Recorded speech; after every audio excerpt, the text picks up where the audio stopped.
যদি ঘুম আসে চোখে মুখে হাত মালিশ করে দেবে, একটু নাড়াচাড়া দিয়ে বসবো। ওই মুরব্বিটা জিততেছে, এই ঘুমাইতে উঠে দেন, একটু দাঁড়ায় থাকুক। শীত তো বহু কমে গেছে। মুখ কান যদি বাঁধা থাকে শয়তানে আরো শক্তি পাবে। কারণ ইবাদত করতে লোক যখন বসে তখন শয়তানে ছবির আবরো দড়িয়ে নিচের দিকে টানে, যেন ঘুমায় ইবাদত করতে না পারে। আজ যখন গুনার কাজ করতে বসে তখন শয়তানে চোখের আবরো দড়িয়ে উপর দিকে টানে। এই জন্য নিশা করতেছে, তাস খেলতেছে, টেলিভিশন দেখতেছে, রেডিও শুনতেছে, সিনেমা দেখতেছে, ঘুম আসে। এই জন্য কেউ সিনেমায় ঢুকে ঘুমাইছে শুনছেন, কিন্তু মসজিদে গেলে ঘুমায়, ওয়াজে গেলে ঘুমায়। রাত বেশ হয় নেই, নাড়া ঝাড়া দিয়ে বসবো, চেহারা হাত মালিশ করে দেবো, কাপড় সরাই ফেলবো। বিশেষ করে এটা আল্লাহর করে মসজিদ, প্রত্যেকে এমনভাবে চলবো বসবো যেন আল্লাহর করে বেহাদিসি না হয়। কারণ হাদিসে আছে আল মুসল্লি জাইফুল্লাহ, মুসল্লিরা আল্লাহর মেহমান। তাহলে মেহমান এমন কোনো আচরণ করে না মেজবান অসন্তুষ্ট হয়। আমরা মেহমানদারি করি খানা পিনা দিয়ে, অগায়রা অগায়রা ফুল ফ্রুট দিয়ে। আল্লাহ মেহমানদারি করেন গুনাহ মাফ করিয়ে। ফেরেশতাদেরকে জিজ্ঞেস করেন আল্লাহ, এই ফেরেশতারা, আমার বন্দা মসজিদে আসছে আমার মেহমান হিসেবে, আমি কি দিয়ে মেহমানদারি করব? তখন ফেরেশতারা বলেন, আই ভাই, তাহলে আপনি তো মহান, আপনার মেহমানদারিও মহান। আপনার মেহমানদারি এমন হইতে হবে যেন কোনো বন্দায় সেটা যেটা করতে পারে না। তখন আল্লাহ বলেন, আই ফেরেশতারা সাক্ষী থাকো, আমার বন্দার সমস্ত গুনাহ মাফ করিয়ে দিলেন। আজ মসজিদে যতক্ষণ আসি আদবের দিকে খেয়াল রাখবো, মোবাইল বন্ধ রাখবো অথবা সাইল না রাখবো, কথাবার্তা বলবো না, দিলে কানে শুনবো, বেশিক্ষণ দেরি করবো না। আবার আল্লাহ দিনে ঢাকা যাবো সকালে 7:30 আবার ফ্লাইট।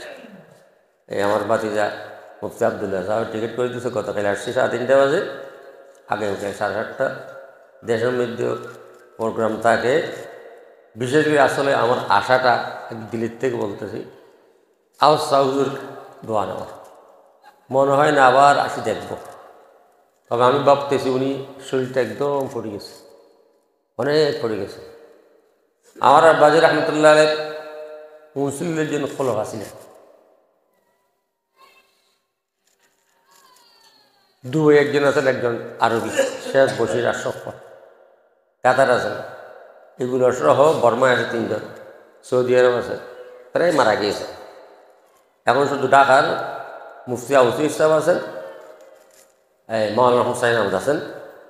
আর আপনাদের এলাকার মধ্যে তারা ইন্দুগুরের মতন সাহেব, মাওলানা নুরুল সাহেব আছেন, আর হাফেজ আদিল সাহেব মদদুল্লাহ আলী আছেন। কোন খলিফার ব্যাপারে আমার আব্বাজি রহমতুল্লাহ আলী এই কথা বলতে আমি শুনি নেই।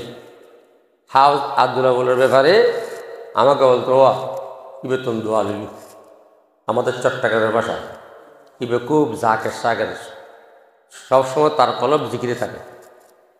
হাফেজ আব্দুল্লাহর ব্যাপারে বলতেন যে ওনার কলমের মধ্যে সবসময় আল্লাহ জিকির, বহু উরের মর্তবার লোক। চিনতে চান না, বুঝতে চান না, নবীরা তো আসবেন না, নবীর সিলসিলাতে বন্ধ। এই নবুয়তওয়ালা কাজের আঞ্জাম দেবেন ওলামায়ে কেরাম, তখন মা সাদিক মোমেন। আল্লাহ বলতেছেন যে ওলামাদের ফাঁস ধরিতে হয়, ওলামাদের কাছে আসা যাওয়া করে। নবীদের কাছে উম্মতরা যেভাবে সোহবত নিতেন, সবসময় ওনাদের জন্য ফেদা ছিলেন, তদ্রুপ ওলামায়ে হক্কানিন ওলামায়ে রব্বানিন যারা আছে এদের কাছে আসা যাওয়া করা, এদের সহজ পেশা বেশি নাও। 114টা অথবা 113টা আসমানি কিতাব পাঠাইয়েছেন, কিন্তু আল্লাহ নবী পাঠাইয়েছেন 2,24,000, 1,24,000, 1,34,000। এতগুলো কিতাব ছাড়া কেন? তাদেরকে আল্লাহ বলছেন যে তোমাদেরকে আসমানি কিতাব দিই নেই, কিন্তু তোমার উম্মতরা হেদায়েত পাবে তোমাদের আপনাদের সহবতের দ্বারা। কথা বুঝাইতে পারিনি। 1,24,000, 2,24,000, 1,34,000 নবী রসুল আল্লাহ দুনিয়াতে প্রেরণ করেছেন। তার মধ্যে আসমানি কিতাব পাঠিয়েছেন 113টা অথবা 114টা।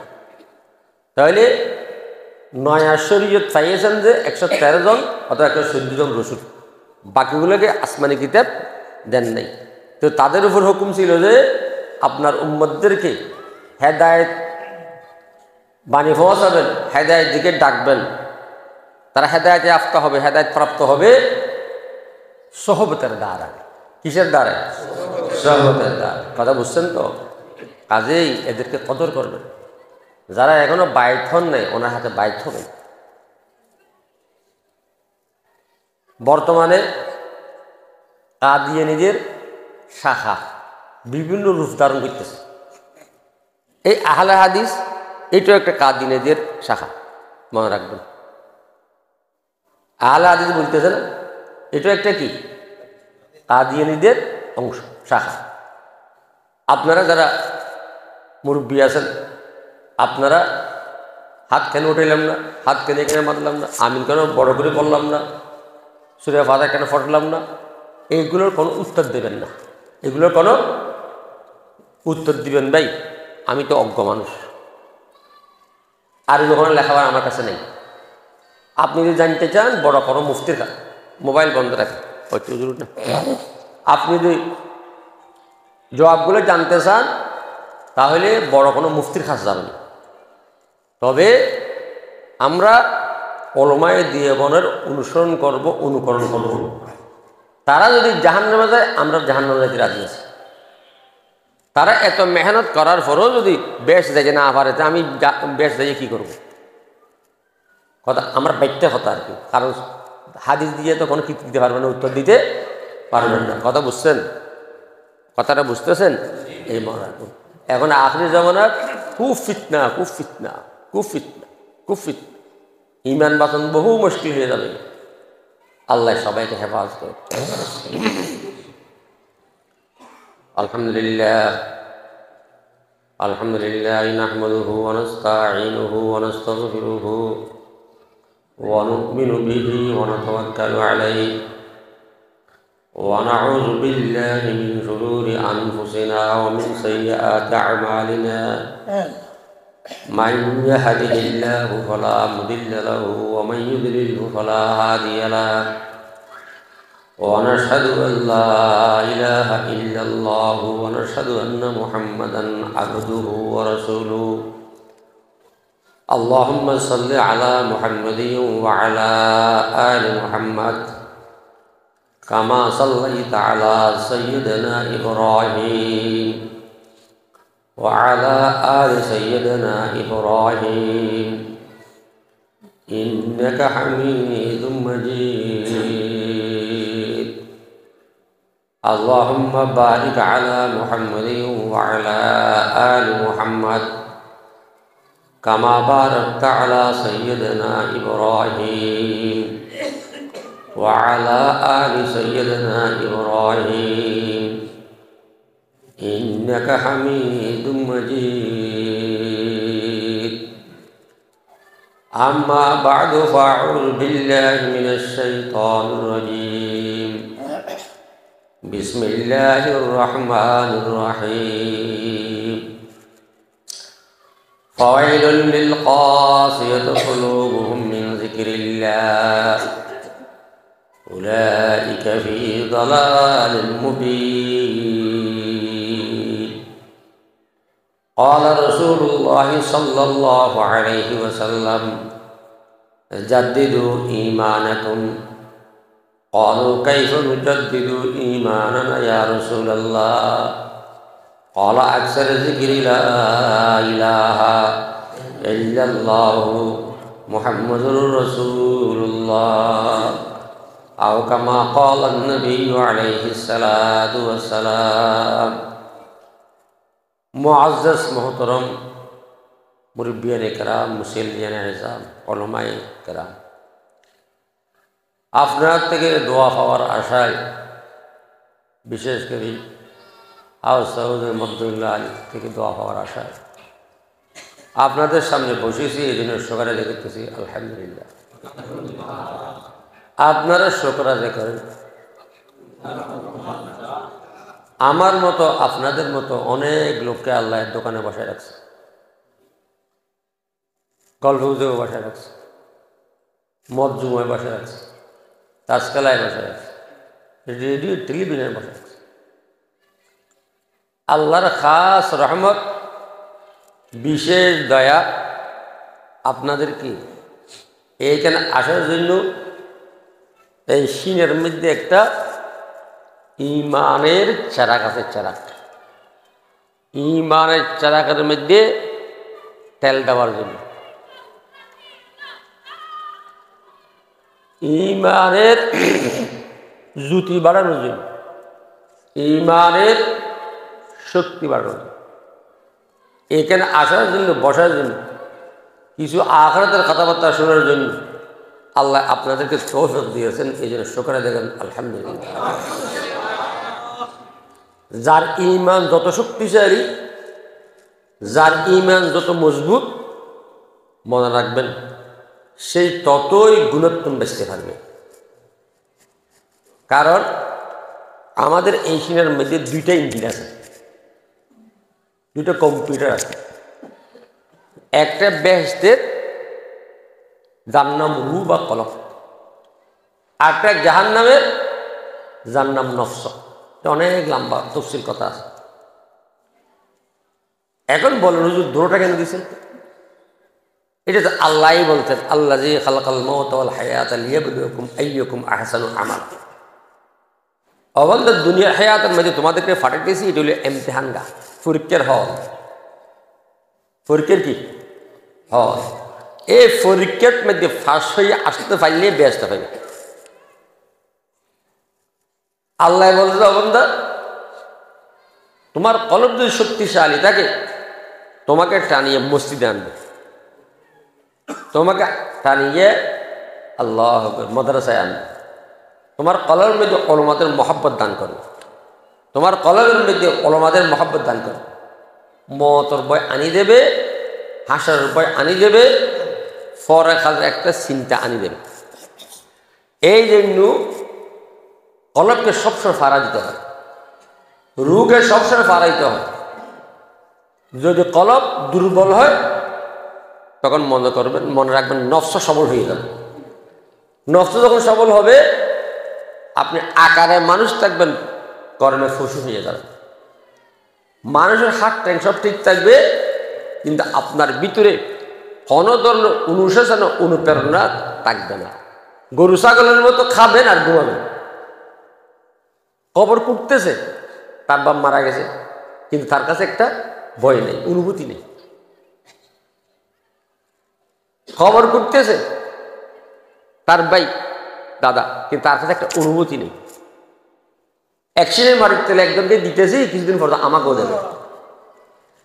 এই জন্য ওয়াজে যাইতে হয়, এই জন্য ওলামাদের সর্বতে যাইতে হয়, ঈমান শক্তিশালী করা যায়। আল্লাহ বলতেছেন, ফাওয়াইলুল লিল কাসিয়াতি কুলুবুহুম মিন যিকরিল্লাহ উলাইকা ফি দালালিম মুবিন।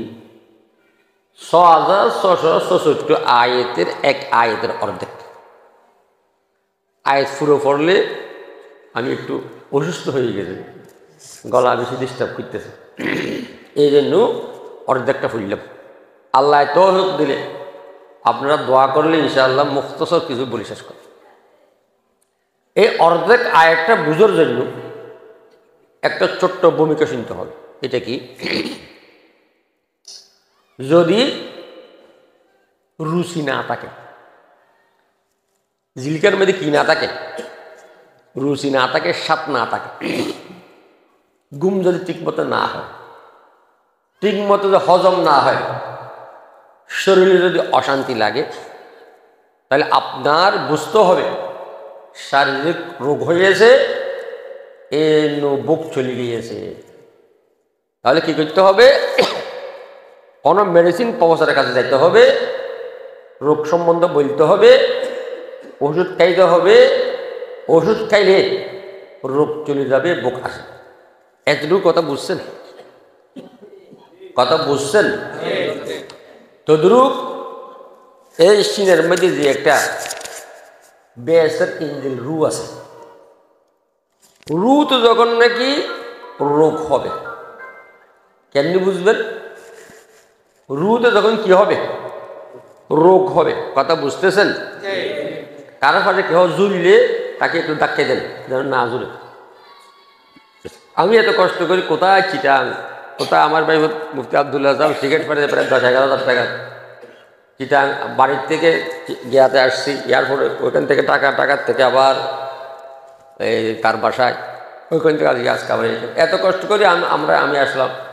আপনারা একটু বসে শুনতেও পারবেন না, কথা বলেন না, কয়টা হলেও থাকতে পারবেন? কো এদিকে তো জিততেছে, ও বুড়ো এটা জিততেছে, আরেকটা জিততেছে, জুড়লে হবে না। তাহলে বুঝতে হবে শরীর যখন রোগ হয়, রুর মধ্যে রোগ হয়। রুর মধ্যে কি হয়? রোগ হয়। রুতে যে রোগ হয়েছে এটা কেমনি বুঝবেন? আজান শুনলে বিরক্ত লাগবে। আজান শুনলে বলেন না বিরক্ত লাগবে। বিরক্ত হয় না? কি হয়? আজান শুনলে খারাপ লাগবে, বিরক্ত লাগবে। আলেমদেরকে দুশ্মন মনে হবে, আলেমদেরকে দুশ্মন মনে হবে। কবরের কোনো ভয় থাকবে না। 24 ঘন্টা টাকায় করা। 80 বছর বয়স হইল, 70 বছর বয়স হইল, দাড়ি পায়ে গেল, চোখ যদি কমে গেল, আজরাইল বলে চেহারার দিকে তাকায়, কয় তুই এখন কি গরু টানবি? যাদের দাড়ি পাইয়েছে ডেলি 20 বার ডাক দেয় কবরে। আজরাইল কয় কি রে, তুই আখরাতের জন্য তৈরি হবি না? কবরের জন্য সম্পদ তৈরি করবি না? এখনো কি তুই ক্ষেত করবি, চাষ করবি, এখনো ব্যবসা করবি, এখনো গরুকে কুড়া খাওয়াবি? কবরের সম্পদ কখন তৈরি করবি?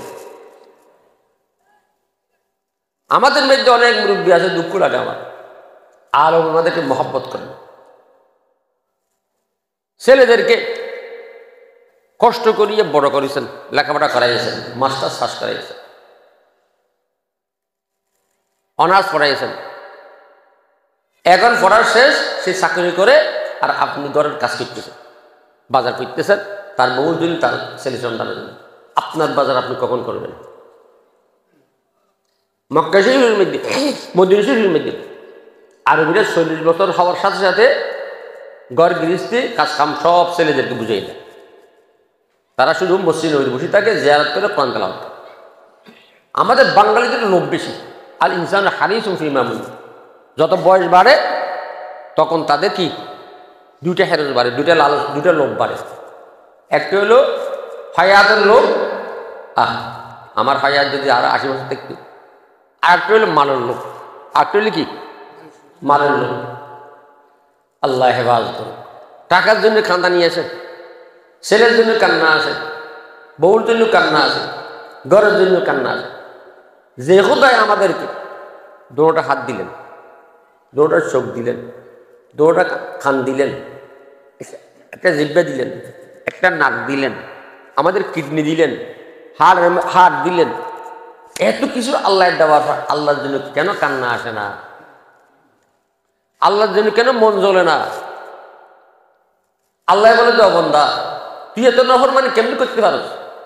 24 ঘন্টা আমার নিয়ামত মধ্যে তুই ডুবা, আমার নিয়ামত ছাড়া তুই 1 সেকেন্ডও বাঁচবি না। তুই যখন ঘুমস, ফিরে যেন তোর নাক দিয়ে না ঢুকে, মশা যেন তোর নাক খান দিয়ে না ঢুকে, পোকা যেন তোর খান দিয়ে না ঢুকে, নাক দিয়ে না ঢুকে, তোকে আমি ফেরেশতা দিয়ে হেফাজত করলাম। তুই উঠি মত বিড়িটা মুখে দিস। ফজরের নামাজটা ফরজ না, তুই নাফরমানি কেমনি করতে পারস? আল্লাহ বলেন কবে বেশি কষ্ট হয়েছে, চিনি দিছে কা চিনি দিছে। একটা কথা না বলি,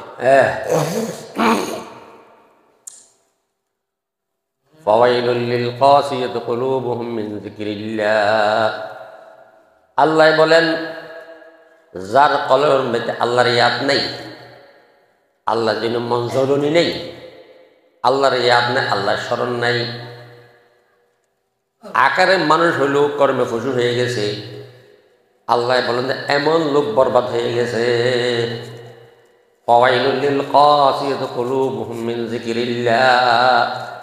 আল্লাহর ইয়াদ যার যাতে স্মরণ নাই, যার জলরি নেই, সে বরবাদ হয়ে গেছে।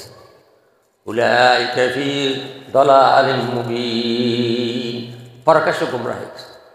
তাহলে প্রত্যেকে নিজকে জিজ্ঞেস করি, নমাজ পড়তে ইচ্ছা হয় কিনা? আল্লাহ বলে বান্দা তোর বিবেক দিয়ে একটু বিবেচনা করত, তোকে 5 ওয়াক্ত নমাজ দিয়েছি কেন? আমার 5টা নিয়ামত তুই ব্যবহার করতেছস এই জন্য, চোখ ব্যবহার করতেছস এই জন্য তোকে আমি ফজর নামাজ ফরজ করে দিয়েছি। চোখ ব্যবহার করতেছস এই জন্য কি ফজর নামাজ করতে হবে। বেতন নিবি, চাকরি কেন করবি না? আল্লাহ বলেন বান্দা জবান দিয়ে মেম্বারি করতেছস, জবান দিয়ে তুই এমপিগিরি করতেছস, মন্ত্রীগিরি করতেছস, চেয়ারম্যানগিরি করতেছস, ব্যবসা বাণিজ্য করতেছস। এই জবান যদি তোর না থাকে তুই বোবা হতি, দুনিয়ার মধ্যে তুই বেকার হয়ে যাতি। এই জন্য জবান ব্যবহার করতেছস, জবানের বদলের মধ্যে তোকে জোহর নামাজ পড়তে হবে। আল্লাহ বান্দা কান ব্যবহার করতেছস এই জন্য আসর নামাজ পড়তে হবে, নাক ব্যবহার করতেছস এই জন্য মাগরিবের নামাজ পড়তে হবে, দোনো হাত ব্যবহার করতেছস এই জন্য তোর এশারের নামাজ পড়তে হবে। আল্লাহ বান্দা তোর একটা আকল বিবেক নেই নে, তোর কাছে কুকুরের আকলও নেই নে। কুকুরও তো মনিপে বলে না, যদি আপনি কুকুরকে খানা দেন আপনার ঘর ছাড়বে না। আল্লাহ বান্দা আমি তোকে এত নিয়ামত দিয়েছি, মানুষের মাথা থেকে পা পর্যন্ত 360টা গিরে আছে। গিরে বলো না, কি বলে ভাই? এইগুলো আর কি, হ্যাঁ জোড়া জোড়া, হ্যাঁ বলিয়েন একটু, 360টা জোড়া আছে। আল্লাহ বান্দা 360টা জোড়া খোলা মাদা করতেছ, গিরিজ দেওয়া নেই, জাঙ্গার পরিষ্কার করাও নেই, স্প্রোক বদলাও নেই, কবজা বদলাও নেই। 70 বছর 80 বছর পর্যন্ত তোমার একটা হাত বিকল হয় নাই, তোমার পা বিকল হয় নাই। আল্লাহ বান্দা আমি প্রত্যেকটি জোড়ার মধ্যে একটা একটা ফেরেশতা বসায় রাখছি হেফাজতের জন্য। তুই আমার নাফরমানি কেন? আল্লাহ কেন কান্না আসে না? তোর ফুয়ার জন্য কান্না, তোর ছেলের জন্য কান্না আসে, ছেলেটা কে দিছে? আল্লাহ বলেন বান্দা তোর ছেলে যে তুই কানতে ছেলেটা খা, কে দিছি? কে তুই কোথায় হয়েছ? জবান আমরা বাজিগিরে খুদ কুশাদি দিলাম রাজো খিয়া দেখে সে দাদি কেরামত কর दिया खदमत पसंदी बितौफीक सुजूदम सर बुलंदी। আল্লাহর আরেফ একজন বুজুর্গ আল্লাহ দরবারে কাঁদতেন, আল্লাহ আমাকে যদি মুসলমান না বানাইতে আমি কি করতাম? আমাকে যদি মুসলমান না বানাইলে আমি কি করতে পারতাম? আল্লাহ ও আমাকে যদি মুসলমান না বানাইতেন কিছু করার ছিল না। আমি শুকর আদায় দেখতেছি আমাকে মুসলমান বানিয়েছেন, আমাকে আল্লাহ বলার তৌফিক দিয়েছেন, আপনাকে শহীদ করার তৌফিক দিয়েছেন, এই জন্য শুকর আদায় দেখতেছি। জবান আমরা বজিগিরে খুদ কুশাদি दिलम राजो खिया दे के शदादी करामत कर दिया खिदमत पसंदी की तौफीक सुजूदम सरबलंदी যদি নিজের বাহুবলে আল্লাহকে সহ্য করতে পারতো নরেন্দ্র মোদী সহ্য করতে পারত ভারতের প্রাইম মিনিস্টার প্রধানমন্ত্রী নরেন্দ্র মোদী কি করতে পারত আল্লাহকে সহ্য করতে পারত কেয়ার কমাতে আল্লাহ বলতে পারত নরেন্দ্র মোদী ভগবান বলতো না হরে বলতো না ঈশ্বর বলতো না এই জন্য মুসলমান হুঁশিয়ার সতর্ক হন فويل للقاسية قلوبهم من ذكر الله أولئك في ضلال مبين আল্লাহ বলতেছেন যে যার দিল থেকে আল্লাহর ইয়াদ সরে গেছে আল্লাহর স্মরণ না থাকে সে বরবাদ হয়ে গেছে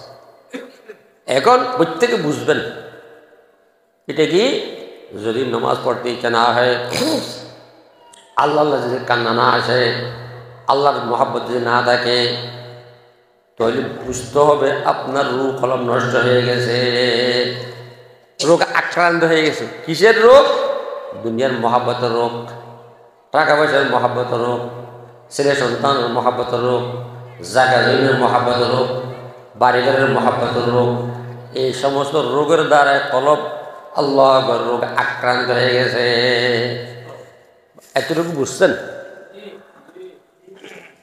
আসেন এখন রুকে রোগ মুক্ত কেমনি করবে রুকে রোগ মুক্ত কেমনি করবে এক নম্বর সবক রুকে রোগ করার জন্য ওইটা জুটতেছে কেন এই বুড়ো মিয়া এইটা এইটা এইটা এইটা এইটা হ্যাঁ হ্যাঁ উঠে যান ওই মাথার থেকে খবরটা নিয়ে ফেলান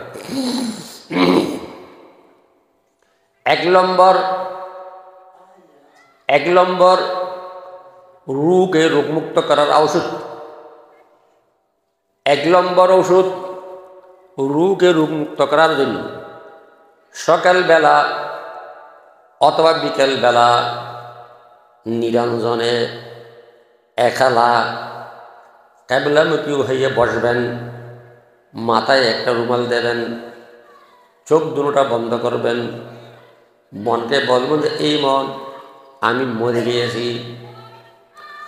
আমাতে কাপড় খুলে ফেলতেছে গরম পানি দিয়ে গোসল করেছে সাদা কাফন ফরাইতেছে কাঠে উঠাইতেছে 60 জন আমাকে নিয়ে যাচ্ছে আমার এখন জানাজা হচ্ছে সবাই আমাকে এক সিনে মাটির তলে দিয়ে আসতেছে আমাকে এক সিনে মাটির তলে রাখিয়ে চলে আসতেছে দেখবেন অল্প দিনের মধ্যে ইনশাআল্লাহ দুনিয়ার মহব্বত রোগ সরে যাবে আল্লাহর মহব্বত আসবে আল্লাহর জন্য কান্না আসবে মনে থাকবে 2 নম্বর নিকটতম কেহ যদি ইন্তেকাল হয়ে থাকেন মাগরিবের পর অথবা ফজরের পর তার কবরে যাবেন কিবলাকে পিছ দেবেন কবরকে সামনে নেবেন মনে মনে বলবেন এই মন একশে মাটির তলে যে লোকটা আছে তার সাথে চলাফেরা করিয়েছি একসাথে বাজারে গিয়েছি গল্প গুজব করিয়েছি চা পানি খাইয়েছি একসাথে দুজন বড় হয়েছি অমন এই একশে মেরির তলে যেমন গিয়েছে অমন তোর একদিন যাইতে হবে না গিয়ে পারবি না मौत को समझा है गाफिल इख्तिताम जिंदगी दर हकीकत है वही सुबह दवाम जिंदगी मुर्दू मारा सरबसर दर खाबेदा गश्त बेदारा के उरफ्त अजहा আমরা যারা মরব আসল হায়াতের সূর্য তখন উদিত হবে এটা হায়াত না তো দুনিয়ার হায়াত না দুনু শহীদের মাঝখানে যে সময়টা আমরা বসি বিভিন্ন ফোকাহাই কেরাম লাগছে এই হইল দুনিয়া দুনুর শহীদের মাঝখানে বসি না এই হইল কি দুনিয়া অথবা রুকুর থেকে উঠলাম তাই না আবার সরে গেলাম এই হইল দুনিয়া এই মুসলমান মনে রাখবেন মানুষ যখন নাকি কবরে যাবে, মানুষ যদি নমাজি হয়, খালেস মোমেন হয়, ইবাদত বন্দেগী করেছিল এমন লোক হয়, তখন মৃত্যু ব্যক্তির ওয়ারিসিন 40 কদম আসার পর মৃত্যু ব্যক্তিকে রূহ দেবে, এইভাবে চোখ খুলবে। নামাজি মানুষের মনে হবে জোর নামাজ পড়ে ঘুমাইয়াছিল, বেশা বেশি ঘুম আসছে, বেল ডুবি যাচ্ছে, আসরের নামাজ তার কাজা হয়ে গেছে। তার চারিপাশে বসা লোক দেখবে, মাথার পাশে নাতির মতো একটা ছেলে থাকবে, 13 বছরের বয়স, সূর্যের মতো সুন্দর। মুর্দারে বলবে, তোমরা কখন আসছো? আসিয়ে আমার পাশে বসে রয়েছো কেন? আমাকে ঘুম থেকে কেন ডাকতেছে না? আজকে জোর নমাজ পড়ি বেশি ঘুমাই, আজকে জোর নমাজ পড়ি ঘুমাইয়েছিলাম, বেশা বেশি ঘুম হয়েছে, জানি না এত ঘুম কেন আসছে। তোমাদের সাথে কথা পরে বলবো, আগে আমি আসর নমাজতে পড়ি, তারপর তোমাদের সাথে কথা বলবো। চারিপাশ থেকে আওয়াজ আসবে, আপনি মরে গিয়েছেন, এটা আলেম বড় খবর। দুনিয়ার হায়াতের মধ্যে আপনার নামাজ ফরজ ছিল, আপনি দুনিয়ার থেকে কবরে আসছেন, আপনার আর নামাজ ফরজ নাই। এই কথা বলার পর মুর্দারে মিটমিট করে হাসবে, হ্যাঁ বলবে না, নাও বলবে না। বলবে আপনার বিশ্বাস হচ্ছে না? হয় না। তখন মুর্দারকে বলা হবে, দুনিয়ার হায়াতের মধ্যে আপনি জামা গায়ে দিতেন, দুনিয়ার হায়াতের মধ্যে আপনার গায়ে গেঞ্জি থাকতো, দুনিয়ার হায়াতের মধ্যে আপনি পায়জামা পরতেন, দুনিয়ার হায়াতের মধ্যে হাতে ঘড়ি থাকতো, পকেটে চাবির তোয়া থাকতো, মোবাইল থাকতো, দুনিয়ার হায়াতের মধ্যে আপনার ঘরের মধ্যে আল্লাহ ফাঁকা থাকতো, পালং থাকতো, কাঠ থাকতো, এইগুলো আসলে একটু দেখেন। তখন বলে মুর্দারে মাথা উঠে বসতে চাইবে, তখন মুর্দারে বলবে, আমার মাথা কেন উঠাতে পারতেছি না, আমার কি হয়েছে বুঝতেছি না, আমাকে একটু উঠাও, একটু বসাইয়ে দাও। এই কথা বলার পর মাথার পাশে নাতির মতো উনি উঠাইয়া বসাবেন। গায়ের দিকে যখন নজর পড়বে, সাদা কাফন এবং দুইটা বান দেখবেন, তখন বলে এমন চিৎকার করে কানবে যে যদি চিৎকারের আওয়াজ দুনিয়ার কোনো কীট পতঙ্গ শুনতো সব বেঁশ হয়ে যেত। এত চকুর পানি বাইর হবে, সমস্ত কফন নিয়ে যাবে, চারিপাশ থেকে বেড়াই ধরবে এবং মাথার পাশে একটা নাতির মতো বেড়াই ধরি বলবে যে আল্লাহ তাখাফু ওয়ালা তাহজানু ওয়াবিশিরু বিল জান্নাতিল্লাতী কুনতুম তুআদুন। অমরদের আপনি দিলবাগে কেন কাঁদতেছেন? কি সমস্যা আপনার? এত এইভাবে কেন কাঁদতেছেন? আমাদের ভালো লাগতেছে। তখন বলে মুর্দারে বলবে, আমি এতক্ষণ বিশ্বাস করি নাই, এখন বিশ্বাস করিয়েছে, আমি মরিয়ে গিয়েছি, ছেলে সন্তানকে না দেখলে আমি থাকতে পারতাম না, ফুলের বর্গ ছাড়া ঘুমাইতে থাকতাম না, এমন পর্যন্ত ভাই বেড়াদার পরিবার বর্গ ছেলে সন্তানকে না দেখে একসিনে মেডিকেল আমি কেমনি থাকবো, এই জন্য কাঁদতেছে। তখন মাথার ভাষাটা বলবে যে আমি আপনার কোরআন, আপনার নাতের ছবি ধরি, আল্লাহ আমাকে আপনার কবরে পাঠিয়েছেন, আপনার ফারাদারি করব, আপনার এই দিকে কোনো আপনার গায়ের মধ্যে কোনো ফোকা আসতে দেব না, মাটি পড়তে দেব না। আল্লাহ পাক রব্বুল ইজ্জত এই যে বেহেশতের ওয়াদা দিয়েছিলেন, সেই বেহেশতের কষ্ট করে নিয়ে আমি আপনার কবরে আসিয়েছি। আল্লাহ তাখাফু ওয়ালা তাহজানু ওয়াবিশিরু বিল জান্নাতিল্লাতী কুনতুম তুআদুন। ও মুসলমান, ওয়াজ হরজ দিকিল কোরআন হইতে কেন পড়তেছেন না? এই মুরব্বীরা কোরআন পড়বেন তোর অল্প অল্প, তোরা কি পড়বেন? কেউ মাথা নাকা কথা বুঝতেছেন তো কথা বলেন না, তোরা কোরআন শরীফ পড়বেন অন্তত আলিফ বা তা সা জিম হা খা দাল জাল রা জা সিন শিন সোয়াদ দোয়া তোয়া জোয়া আইন গাইন ফা কফ কাফ লাম মিম নুন ওয়া হামজা ইয়ে পারবেন? কি ফায়দা হবে জানেন? আল্লাহ এক মুর্দরকে মুনকির নকির জিজ্ঞেস করেছিলেন, মান রব্বুকা ওয়া মা দীনুকা ওয়া মা হাযাল্লাযী বুইসা ফীকুম। মুর্দরে বলে যে আলী বা তাসাজু।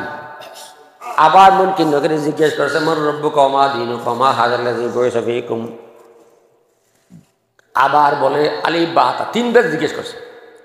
মুনকির নকির পেরেশানিতে পড়ে গেছে, বিফাকে পড়ে গিয়েছে। বেহেশতি লিখবো না জাহান্নামে লিখবো? গায়ে মতন আওয়াজ আসতেছে যে আয় মুনকির নকির, যতবার জিজ্ঞেস করিয়েছো ততবার আমার বন্দা লোয় মাউজর নাম বলছে, তাকে বেহেশতি লিখিয়ে দাও। হাজবর গুফতাকে আয় মর দে গরিব, লাজরম কর দম তোরা গম হা নসিব। কোশনমায়দ নালাই সব হায়তু, কোশনমায়দ নালাই সব হায়তু, যাকে খোদ ফর মুদাইলা তকনতু। এই জন্য মুসলমান কমপক্ষে এই আলী বাতাসা কবে বলবেন? তিনবার, সকাল, দুপুর আর কি সন্ধ্যা। পারবেন? ফাওয়াইলুল লিল কাসিয়াতি কুলুবুহুম মিন যিকরিল্লাহ উলাইকা ফি দালালিম মুবিন। এক নম্বর মওয়াতার মুরাকাবা, রু ঠিক করার জন্য। ও মুসলমান, যদি এক ফোঁটা চোখের পানি ফেলাইতে পারেন কামতে শেষ। আল্লাহ বলেন যে বান্দা আমার বয়ে আমার ডরে এক ফোঁটা চোখের পানি ফেলাইতে পারে, আর সে যদি ফরস পর্যন্ত সব বলে কাঁপে। ফেরেশতারা জিজ্ঞাসা, তোমরা খাইতেছো কেন? তখন তারা কয় যে আল্লাহর এক বান্দা গুনার ভয়ে কাঁদতেছে, এই জন্য আমরা খাইতেছি। ওনার গুনাহ মাফ করা না পর্যন্ত আমরা কাঁপতেই থাকবো। এক নম্বর মওয়াতার মুরাকাবা। দুই নম্বর নিকটতম মৃত্যু ব্যক্তির নিকটে যাই মওয়াতার মুরাকাবা। তিন নম্বর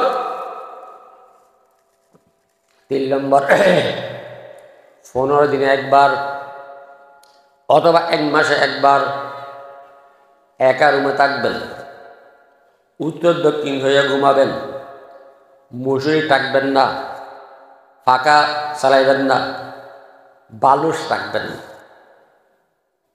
ঘুম আসবে? সাথে কেহকে রাখবেন না, ঘুম আসবে? ছটফট লাগবে না? মনকে বলবেন, এই মন, তোর গুণ করতে ইচ্ছা হয়, ইবাদত করতে ইচ্ছা হয় না। অমন একা রুমে থাকতে পারতেছস না, মুসরি ছাড়া থাকতে পারতেছস না, বালিশ ছাড়া থাকতে পারতেছস না, ফাঁকা ছাড়া থাকতে পারতেছস না। অমন এক সিনে মেডির তলে ফোকা মাথারে খাবে, কেমনি থাকবি? বালিশ ছাড়া কেমনি থাকবি? পাখা ছাড়া কেমনি থাকবি? অমন গুনাসার ইবাদত করি এর কবরের জন্য তৈরি হ। 4 নম্বর, এ রুকে রোগ মুক্ত করার জন্য 4 নম্বর ওষুধ নফসের বিপরীত। নফসের কি বিপরীত? মনের বিপরীত। মনে চাইতেছে নামাজ না পড়ার জন্য পড়ব, মনে চাইতেছে রোজা না রাখার জন্য রোজা রাখবো, মনে চাইতেছে কোরআন তেলাওয়াত না করার জন্য কোরআন তেলাওয়াত করব, মনে চাইতেছে আলেমদেরকে মহব্বত না করার জন্য মহব্বত করব। মনের বিপরীত। যখন নাকি মনের বিপরীত করতে করতে করতে করতে করতে এমন একটা সময় আসবে, মন আপনার একদম সোজা হয়ে যাবে, আপনাকে গুণের আর অর্ডার করবে না। নফস আরা বেকে ধরে জিন্দা কুনি আর কে ফরমায়াত খেলাফে আগুনি। শেখ সাদি রহমাতুল্লাহ ফরমাত যে নফস যেটা বলে তার বিপরীতটা করো, তখন নফস সোজা হয়ে যাবে। ওহু আসলামানি, মুসলিম শরীফের হাদিস।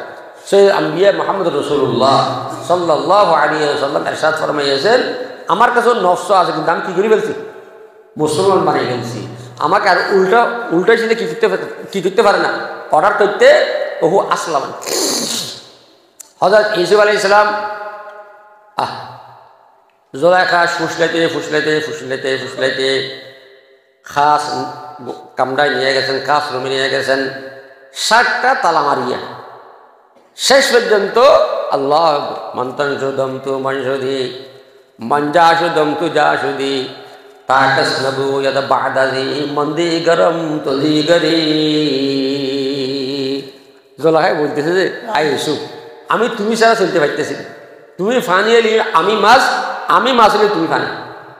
মন্তন সুদম তু মনসুদি মঞ্জা সুদম তু যা সুদি তাকাসনাবু ইয়াদা বাদাজি মন্দি গরম তলি গরি। হযরত জুলাইখায় ইউসুফ আলাইহিস সালামকে কেমন মহব্বত করতেন আল্লাহ। একদিন বলে ইউসুফ আলাইহিস সালাম আসরের পরে বাইর হয়েছেন, আসরের পরে বাইর হয়েছেন। ইউসুফ আলাইহিস সালামের সাথে বিয়ে হওয়ার আগে তখন রাস্তায় ট্রাফিক ডিক্লেয়ার করতেছে বাদশা ইউসুফ এইদিকে আসতেছে। ওইদিকে জোলাখার বাসা ছিল, রাস্তার মধ্যে আসি এইভাবে দাঁড়াই রয়েছে, গুজা দিয়ে গেছে আর কি। হযরত ইউসুফ আলাইহিস সালাম শাহিদ হয়ে চলে গেছেন, কিন্তু হযরত জুলাইখায় বলছেন আই ইউসুফ, তোমাকে আমি মিশরের বাজার থেকে খরিদ করেছিলাম, আজকে তুমি কোথায় আমি কোথায় আমার কথা ভুলে গিয়েছ। কিন্তু ক্ষুদ্রত কথাগুলো বাতাসের মাধ্যমে ইউসুফ আলাইহিস সালামের কানে পৌঁছে গেছে। তারপর আসিয়ে অর্ডার দিয়েছে এই রোডের আশেপাশে যত বুড়ি আছে সবকে নিয়ে আসে। পুলিশ নিয়ে আসছে, জিজ্ঞেস করে তুমি কে? কয় তোমাকে মিশরের বাজার থেকে কে খরিদ করেছিল? তা আপনি কি জুলাইখা? কয় হ্যাঁ। তারপর জুলাইখায় জিজ্ঞাসা ইউসুফ জিজ্ঞাসা তুমি কি চাও আমার থেকে? তখন হযরত জুলাইখায় বলে আমি বেশি কিছু চাই না, আমি দুইটা জিনিস চাই। কয়টা জিনিস? তবে আমি তোমাকে কত বড় মহব্বত করি সেটা বুঝতে হলে আমার লাঠির মুখটা তোমার মুখে দাও। হাতে দরজে এটা আর কি লাঠি দিছে, নিচে দিয়ে হযরত জুলাইখায় এইভাবে একটু কামড় দিছে। হযরত ইউসুফ আলাইহিস সালাম লাঠি হাত থেকে ফেলে দিয়েছে। জুলাইখায় কয় ছাড়লেন কেন? কয় আমি তো দড়ি রাখি, বিদ্যুৎ থেকে আগুন উঠছে যে আমার হাত জ্বলিয়ে যাবে। তখন হযরত জুলাইখায় বলে তোমার জন্য এইভাবে আমার দিলের মধ্যে আগুন জ্বলতেছে। আগর বেরু কুনম রাজে নেহারা বিকিন্দানম বিক্রিয়ানম জাহারা। আমার আগুন যদি আমি প্রকাশ করি সারা জাহান জ্বলে যাবে। আল্লাহ কেমন মহব্বত। আগর বেরু কুনম রাজে নেহারা বিকিন্দানম বিক্রিয়ানম জাহারা। তারপর হযরত জুলাইখা কয় আমার দুইটা জিনিস লাগবে, কিন্তু আল্লাহ হযরত জিবরিল আলাইহিস সালাম একটু আগে ইউসুফ আলাইহিস সালামের কানে কানে বলতেন যে আই ইউসুফ নবী, জুলাইখা নামক মহিলা যেগুলো চায় সেগুলো আল্লাহর দরবারে আপনি দোয়া করবেন, আল্লাহ দান করবে। তখন ইউসুফ আলাইহিস সালাম মনে মনে ভাবতেছে এগুলো কেমন, এমন কি হইতে পারে যেটা আল্লাহ দান করবে। জুলাইখায় কয় দুইটা জিনিস। এক নম্বর, জুলাইখায় বলে যে আমাকে 22 বছরের যুবতী বানিয়ে দেন। 22 বছরের যুবতী।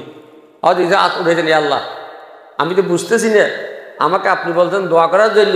জুলাইখায় চাই 22 বছরের যুবতী হওয়ার জন্য। দোয়া করা মাত্রই জুলাইখা কি হয়ে গেছে? 22 বছরের যুবতী।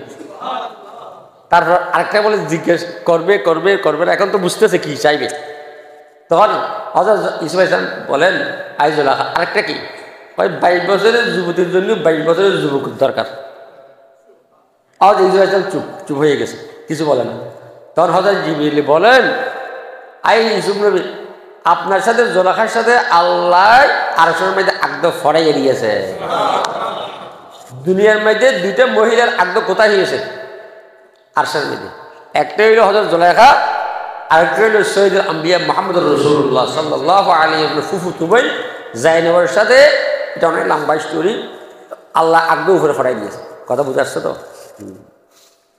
হযরত জুলাইখা আলাইহিস সালাম বিদার আগে আরো একটা মশলা ইয়াদ রাখবেন। আজিজে মিছিল প্রেসিডেন্ট জুলাইখার সাথে কখনো সহবাস করতে পারেন। জুলাইখার কাছে আসলে উনি নামর্দ হয়ে যেত। আল্লাহ কেন? হযরত জুলাইখাকে আল্লাহ পাক রাখছে কেন? একসময় নবীর কি হবে? স্ত্রী হবে। এই জন্য কেমন হিকমত কথা বল। তারপর বিয়ের আগে হযরত জুলাইখা ইউসুফ আলাইহিস সালামকে খাস রুম নিয়ে গেছেন, অনেক বুঝাইতেছেন, অনেক বুঝাইতেছেন। বজাহের সাজিদ বজাহের বাহামা মুরদম নশস্তা ববাতেন আজহামা খাতের গুজিস্তা। আইসুফ, আমি তো বাঁচবই না তুমি ছাড়া, দরবে লাগে। হযরত ইউসুফ আলাইহিস সালাম এক দৌড় মারছেন, সমস্ত দরজার তালা খুলে নিয়েছে। তারপর হযরত ইউসুফ আলাইহিস সালাম বলতেছেন অমা উবারি নাফসি ইন্নান নাফসাল আম্মারা বিসুই ইল্লা মা রাহিমা রাব্বি। হযরত ইউসুফ আলাইহিস সালাম বলতেছেন যে আমি আমার নফসা আম্মার থেকে পবিত্র না। এই জন্য নফস আম্মারা এমন কোনো লোক নাই। ৪ নম্বর, রুকে রু মুক্ত করার ঔষধ মনের বিপরীত করা। মনের বিপরীত মনে থাকবে। মহতার মোরাকাবা একটা, আরেকটা ঘরে, আরেকটা নিকটতম আত্মীয়ের কবরে, আরেকটা নফসের বিপরীত। আল্লাহ হাবিব জনাব রাসূলুল্লাহ সাল্লাল্লাহু আলাইহি ওয়াসাল্লামের সাথে ফরমায়েছেন জাদ্দিদু ঈমানাকুম, তোমাদের ঈমানকে কি করো? নতুন করো। তোমাদের ঈমানকে কি করো? নতুন করো। সাহাবায়ে কেরাম আরজ করলেন কাইফা নুজাদ্দিদু ঈমানানা ইয়া রাসূলুল্লাহ, ইয়া রাসূলুল্লাহ আমাদের ঈমানকে নতুন কিভাবে করব? তখন আল্লাহ হাবিব বলছেন আকসারে যিকির লা ইলাহা ইল্লাল্লাহু মুহাম্মাদুর রাসূলুল্লাহ। সব সময় উঠা বসায় চলা ফিরে মুসলমান অযথা কথা বলতে পারে না, মুসলমান অযথা করতে পারে না, কথা বলতে পারে না। চায়ের দোকানের মধ্যে বসে বসে গল্প করতে পারবে না। যার ভিতর ইমানের আল্লাহ ইমান আছে, তার ভিতর কবরের ভয় আছে।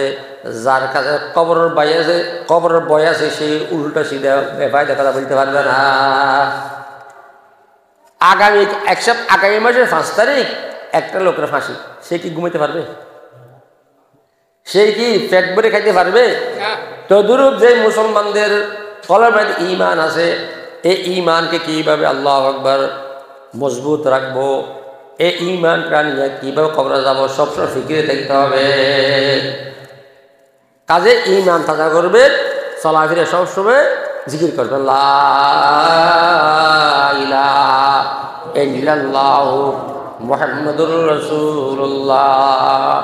যারা সবক নেন নাই, তাআল্লুক করেন নাই, হাফেজ আব্দুল্লাহ সাহেবের কাছে হইলেও, অথবা মহানুরক সাহেব কাছে হইলেও, অথবা মুফতি আব্দুল্লাহর কাছে হইলেও সবক নেবেন। যে কোনো একজন ওলামাকে স্মরণ করবেন, অনুকরণ করবেন, অনুসরণ করবেন। ওলামায়ের কাছে যেটা আপনার পছন্দ হয়, এটার কোনো ইয়া না, এই অর্থাৎ এটার কোনো কি নেই, সীমা নেই, যেটা আপনার পছন্দ হয়। তবে এতটুকু কথা, হযরত তানভী রাহমাতুল্লাহ আলাইহি ফজলুস সাবিল নামে একটা কিতাব লিখছেন, যে কিতাবের মধ্যে সহি আলেমের নিশানা লিখছেন, আলামত লিখছেন। যাকে দেখলে দুনিয়ার মহাব্বত কমে, আখিরাতের মহাব্বত হয় ১ নম্বর। যার কাছে উলামায়ে কেরাম বেশি আসা যাওয়া করে ২ নম্বর। যার মাথার থেকে পা পর্যন্ত ফরজ তো তরক করে না, সুন্নত তরক করে না। কথা বুঝতেছেন তো? এরকম আরো অনেক আলামত আছে যেগুলো আমার সব মনে নেই। এরকম আলেমকে অনুকরণ করবেন। কেন আল্লাহ বলতেছেন তখন দা আমি তো নবুয়তের সিলসিলা বন্ধ করে দিয়েছি, শেষ নবীর পর আর কোনো নবী আসবে না। তোমাদের ঈমান যদি বাঁচাইতেছ ও কোনো মাস সাদিকিন, সত্যবাদীদের সাথে থাকো, সত্যবাদীদের সাথে থাকো।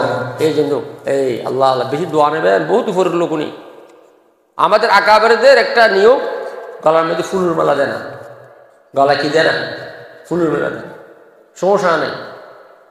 এই জন্য আমাদের বুঝবেন কেন আমরা পরিচয় হয় না। আজে ওনার কাছে আসা যাওয়া করবেন। মুফতি আব্দুল্লাহ সাহেব আপনাদেরকে সবক দিতে পারবে, আরও মুফতি ওইটা আছেন মৌলানা নুরুল হক সাহেব, এদের সাথে আসা যাওয়া করবেন। তারপর যদি পারেন কি কলমাও নিয়ে যেতে চান, কলমাটা যদি এন্তেকালের সময় উচ্চারণ হোক এই কথা চান, তাহলে কি করবেন? লা ইলাহা ইল্লাল্লাহ, লা ইলাহা ইল্লাল্লাহ, লা ইলাহা ইল্লাল্লাহ মুহাম্মাদুর রাসূলুল্লাহ। ২০০ বার। কয়বার বলেন না? কয়বার? ২০০ বার। ইল্লাল্লাহ ইল্লাল্লাহ ইল্লাল্লাহ ইল্লাল্লাহ ইল্লাল্লাহ ইল্লাল্লাহ ইল্লাল্লাহ ইল্লাল্লাহ। ৪০০ বার। কয়বার? ৪০০ বার। আল্লাহু আল্লাহ আল্লাহু আল্লাহ আল্লাহু আল্লাহ আল্লাহু আল্লাহ আল্লাহু আল্লাহ 600 বার আল্লাহ আল্লাহ 100 বার ওই 1300 আমাদের চিস্টাখানে বুঝে কেন আমরা এটাকে 12 তসবির নাম রাখিয়েছেন 12 তসবির নাম রাখি না সুন্নত বলবেন না এটা হলো তদাবির ইসলাহি নফস নিজের নফসকে আল্লাহ ওয়ালা বানানোর জন্য একটা তসকিয়ে ইসলাহি নফস নিজের নফসকে ইসলাহ করার একটা কি সবক কথা বুঝে আসছে তো এই কলবের মধ্যে আল্লাহকে বসানোর জন্য মতের সময় কলমাটা জারি হওয়ার জন্য 12 তসবিহ আদায় করবেন কিতাবের মধ্যে লেখছে যে 12 তসবিহ আদায়কারী লোক যখন নাকি মৃত্যু সজ্জায় সজ্জিত হবে ডাইন পাশে শয়তান বসবে বাপের ছবি ধরে বাম পাশে মায়ের ছবি ধরে শয়তান বসবে বাপের ছবিওয়ালা শয়তান বলবে যে খ্রিস্টান বালাবলি বল আমার সাথে থাকতে পারবি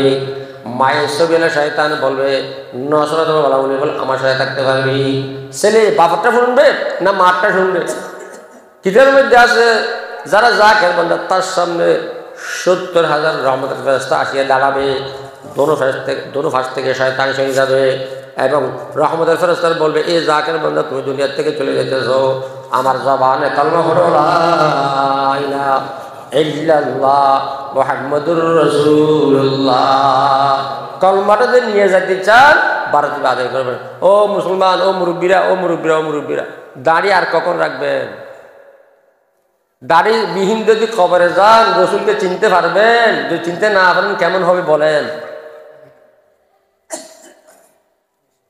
কি করবেন তখন কথা শেষ করলাম 5 ওয়াক্ত নামাজ পড়বেন 1 নম্বর 1000 বার দুরূদ শরীফ পড়বেন কমপক্ষে কয়বার 1000 বার মুরব্বী যারা দাড়ি পাইছে তারা মোবাইল রাখবেন না মসজিদের মধ্যে বেশি সময় কাটাবেন হাতে তসবিহ রাখবেন দোকানে বসে বসে গল্প করার সময় নাই বেল ডুবে যেতেছে আপনাদের আমাদের হায়াতের বেল হয় না কি হয় সূর্য ডুবে যেতেছে সেন্ডিগঞ্জ গায়ে দিবেন না বিড়ি খাবেন না বিড়ি খাওয়া হারাম বলতেছি না তবে বিড়ি খাইলে মুখ গন্ধ হয় মুখ কি হয় এইদিকে বোধ হয় না হয় এদিকে হয় এই দেশে হয় মুখ গন্ধ হয় এখন বলেন গন্ধ মুখ দিয়ে যে কোরআন পড়লেন জিকির করলেন নামাজ পড়লেন এগুলো কি আরশে যাবে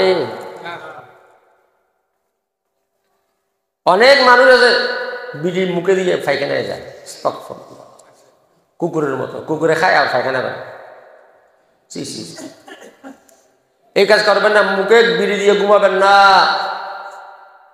আল্লাহ না করুক যদি ওই রাইতে আপনার মত কি করবেন সমুদ্রের শ্রেষ্ঠ কাছে আসবেন বিড়ি খাবেন না সেন্ডিগঞ্জ গায়ে দিবেন না ছেলেদেরকে দিনই শিক্ষা দেবেন মনে রাখবেন যদি আপনার ছেলে আপনার মেয়ে প্রাথমিক শিক্ষা কোরআন হাদিসের শিক্ষা হালাল হারাম জায়েজ না জায়েজ ফাক না ফাক এবং ফরজ গোসল উজু নামাজের ফরজ ওয়াজিবাত এগুলো যদি শিক্ষা না দেন আল্লাহ আপনাকে ধরবে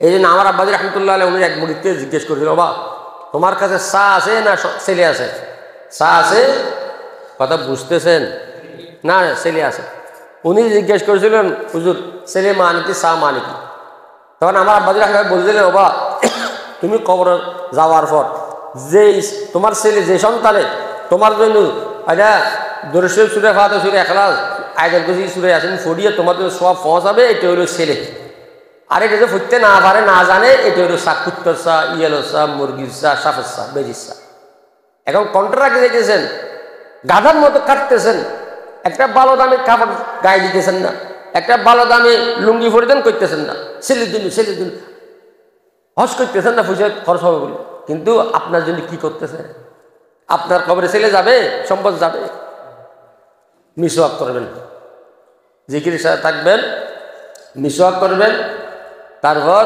ছেলে সন্তানকে দিনই শিক্ষা দিবেন তলবুল ইলমি ফরজিয়াতুন আলা কুল্লি মুসলিমিন ওয়া মুসলিমাতিন কতটুকু যেন কোরআন শরীফ পড়তে পারে আরেকটা কথা যদি বিদ্যা আস্তানামে যাইতে চান ছেলেকে মাস্টার ডিগ্রি পাস করান থাইল্যান্ড ফাটায় কানাডা ফাটায় ইতালি ফাটায় আমেরিকা ফাটার লন্ডন ফাটায় আমল আখলা একদম ধ্বংস হয়ে যাবে সব ধ্বংস হয়ে যাবে যদি বৃদ্ধ বয়সে বৃদ্ধ বৃদ্ধ আশ্রমে যাইতে চান, ছেলেদেরকে দিন শিক্ষা দিয়েন না। আর আপনার ছেলে আপনার জন্য কাঁদুক, আপনার হাতে জুমা দিক, আপনার ছেলের বউ আপনার জন্য রান্না করে খাবুক, এই চাইলে দিন শিক্ষা দিবেন। দিন শিক্ষা দেওয়ার হোক মাস্টার ডিগ্রি ফার্স্ট, কারণ BCS ক্যাটার বানানো কোনো সমস্যা নেই। কথা বুঝে আসছে না? রাগ করতেছেন নাকি? মেয়েদেরকে পর্দা মতো চালাবেন। এই দেশে কিন্তু পর্দা কম, হুঁশিয়ার। নামাজ যেমন ফরজ, রোজা যেমন ফরজ, যাকাত যেমন ফরজ, হজ যেমন ফরজ, এইরকম পর্দাও ফরজ। পর্দা আল্লাহ কেন দিয়েছেন? মহিলাদেরকে নিরাপত্তা দিয়েছেন। পর্দার মাধ্যমে অ্যাসিড থেকে বাঁচাইয়েছেন, কিডনি থেকে বাঁচাইয়েছেন, অপহরণ থেকে বাঁচাইয়েছেন, দর্শন থেকে বাঁচাইয়েছেন। যেমন কলার উপরে শোকলা দিয়ে কলাকে দামি বানিয়েছে, গোস্তর উপর চামড়া দিয়ে গোস্তকে দামি বানিয়েছে, মাছের উপর আমিষ দিয়ে মাছকে দামি বানিয়েছে। কথা বুঝতেছেন তো? হ্যাঁ। আর একটা কথা, বুড়োরও মোবাইল চালাবেন না, ছেলে সন্তানকে চালাইতে দেবেন না। এই মোবাইল একে বিরক্ত সাপ, ক্যান্সার বেড়া, আরো মারাত্মক, আমল আখলাক একদম ধ্বংস করে দিচ্ছে। এই মোবাইলের মধ্যে যত অবৈধ মোহাম্মদ ব্যাগি সব শিখিতেছে। তারপর বৈজ্ঞানিকরা লিখতেছেন যে অদূর ভবিষ্যতে এই বাংলাদেশের মধ্যে অন্ধত্বর হার বাড়বে, বদিরের হার বাড়বে, হার রোগী বাড়বে। কারণ ওই টাচ মোবাইলটাকে কি একটা ফোকাস টানে, চকুর থেকে কান থেকে হাট থেকে। হাজে আল্লাহ হেফাজত করুক। এটাও খ্রিস্টানদের, ইংরেজদের একটা ষড়যন্ত্র, মুসলমানদের আমল হালাক ধ্বংস করার একটা ষড়যন্ত্র। আল্লাহ আমাকে আপনাদেরকে বুঝার আমল করার তৌফিক দান করুক। দর্শনের পরে